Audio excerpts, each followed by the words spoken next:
Dámy a pánové, já vás vítám u dalšího dílu Game TV. V dnešním vydání se podíváme na tituly jako je Diablo 4, NHL 25 a nebo třeba nový Microsoft Flight Simulator 24 a mnohem víc. Takže pokud jsi připravený, tak se usaď, vem si něco dobrýho k pití, k jídlu a my začínáme. Pozorňujeme, následující hra není vhodná pro děti a mladistvé. Diablo 4. Peggy 18. Boy, young one, are you all right? Aga, Chirstcham, Mini Timbiti, Mili Limbit, Nirel? Kado, Mart. Oh, you're not well. Please, my child, let me help you. Stay away from me! Hra, kterou nesmíš minout, to akční RPG od vývojářů Blizzard Entertainment. Příběh Diabla 4 Vessel of Heartfree se bude odehrávat po událostech hlavní kampaně Diabla 4 a hráči se v něm vypraví do oblasti Nahantu, kterou jsme mimo jiné měli možnost navštívit v rámci titulu Diablo 2. Zde se rovněž týčí trosky dávno zaniklého města Kurast, a tedy bývalé metropole obklopené hustou džunglí. Spiritborn. Only a few among my people can become Spiritborn. As children, the most promising face judgment in the mist. Our trial begins and ends with pain. Neboli vrcholový predátor džungle Nahantu je připraven k úderu. S odbornou obratností a pohyblivostí zasahují nepřátelé s brutální zřídilostí, využívající sekiry, holí a kopí jako prodloužení svého těla. V boji čerpají obrovskou sílu a schopnosti do 4 duchovních ochránců. Přizpůsobující se čemkoliv, co je nejrychlejší cestou k dominanci.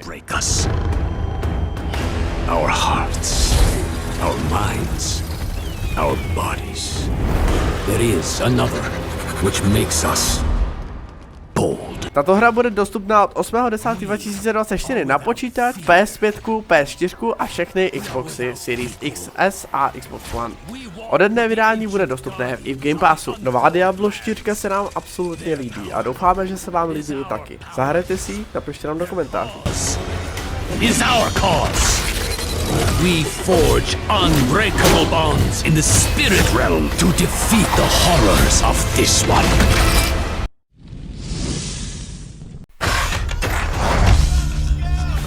It was never just a job for us, it was just our passion and what we felt. NHL 25. Nový ročník NHL přinese spoustu zajímavých novinek, jako je například Ice Cube nebo vylepšená umělá inteligence, ale vezmeme to pěkně po pořadě. Ice Cube, neboli skutečná hokejová inteligence. Hokejisté, které ovládá umělá inteligence, budou spolehlivější a přesnější a hra tím bude plynulejší a více realistická. Jako další, ovládání pohledu nové generace. Přináší nové schopnosti bruslení, jako je například umožnění pohybovat se po modré čáře, postavit se proti hráči s pukem, a nebo projít obranu s neustálým zaměřením na branku a tím si vytvoříte lepší prostor pro střelu. Jako další tady máme reaktivní akce. Umožňuje se lépe vyhýbat srážkám a nabízí autentické akce, které můžete využívat při různých akcích, jako je například při útočných nebo obranných.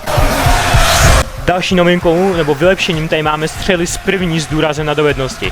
Střely z první s důrazem na dovednosti budují autentické napětí ze hry díky koktejlu ofenzivní chuti a očekávání s defenzivními obavami a předvídáním. Přičemž každá přihrávka vytváří jedinečné momenty a příležitosti pro střely.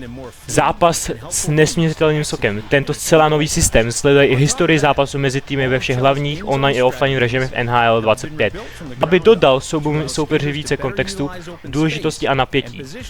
Postavy nové generace. Všechny herní postavy z NHL 25 dočkaly výrazného vizuálního upgradeu, a to zahrnuje nové aktualizace obličejů a vlasů, které zajišťují autenticitu a realističnost modelů. A jako další tady máme vylepšené nové herní režimy. Je zcela nový režim, a to divoká karta. Zavádí unikátní pravidla, které udržují hráče ve střehu a připravené si při každém cyklu přizpůsobit. Všechny zkušenostní body získané ve Squad Battles, Rivals a divoké kartě se teď navíc spojí do jedné postupové cesty, což znamená, že každý režim HUD dostane stejnou odměnu bez ohledu na to, kde hraješ.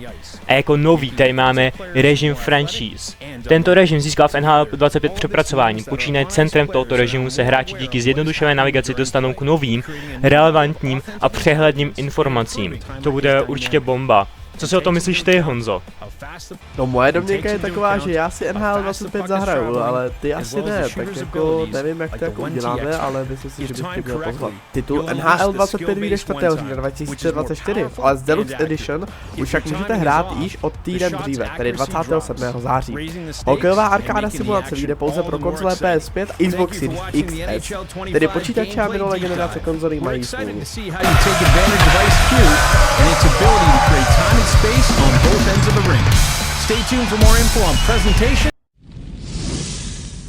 A máme tady první novinku z oblasti e-sportu. Zajímalo by vás někdy, kolik vlastně hráčů e-sportu je u nás v České republice? Mě teda jo, tak jsem si to vyhledal a je to přesně 4337 hráčů k datu 29.9.2024. Game TV samozřejmě přeje všem hodně štěstí v jejich kariéře. Microsoft Flight Simulator 2024. Peggy 3.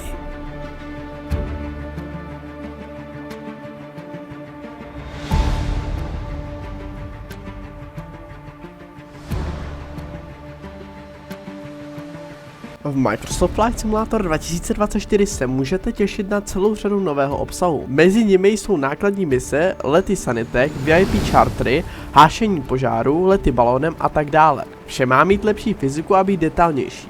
Hra vyjde 19. listopadu na PC a Xbox Series XS včetně Game Passu. Standardní edice za 1900 Kč zahrne 65 leteckých strojů, vrtulníky, závěsné kluzáky, balony a letadla a 150 ručně vyrobených letišť. Stejná edice bude v Game Passu. Potom jsou tady další edice, Deluxe Edition za 2699 Kč, Premium Deluxe edice za 3499 Kč a Aviator Edition za 5399 Kč. Tyto edice obsahují navíc letecké stroje a ručně vytvořené letiště.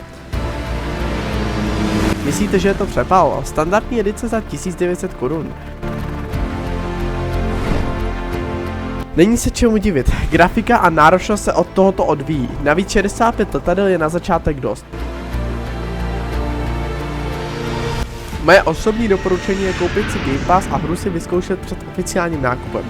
Náročná je také grafika, detaily a spoustu efektů se vyšplají až na Intel Core i7 a grafiku RTX 4080. Já si myslím osobně, že tato hra má velký potenciál, ale na notebookový počítače to rozhodně nebude stačit. Já sám mám 3060 a Microsoft Flight Simulator 2020 mám problém s ním rozjet, takže to bude daleko těžší. Ale moc se těším, protože celková hra má mít 26 GB. Tak co, zahrajete si leteční nadšenci tuto novou hru, nebo i ostatní vyzkoušíte to?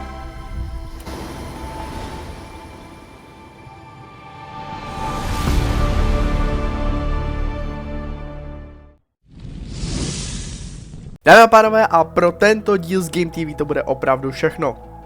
Je to dneska nabušený 8 minut, což si myslím, že je hodně, tak doufám, že se vám to líbilo, pokud ano, nezapomeňte zanechat odběr a zvoneček, dále potom like a uvidíme se zase v neděli u dalšího dílu Game TV. Tak jo, mějte se, čau.